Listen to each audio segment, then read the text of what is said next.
Για τον Ολυμπιακό είναι το κόρνερ. Κεφαλιά.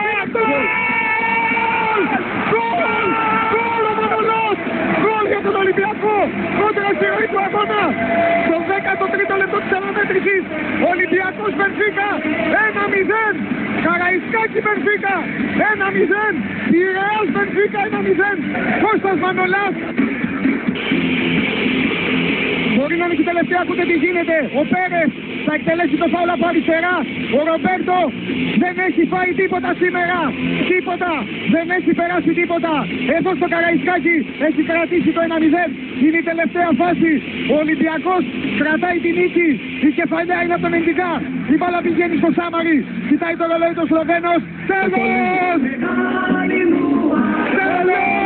Ολυμπιακός Μπενφίκα 1-0. Αλλά και όλοι οι παίκτες του Ολυμπιακού πάνε στο Ρομπέρτο. Ακριβώς που είπε στην παλιά του ομάδα, φυλάκια στο αεροδρόμιο, σε πηγαίνετε για κρασί στην Πορτογαλία. Ο Μίτσελ πάει και αγκαλιάζει τον Ρομπέρτο στην περιοχή του.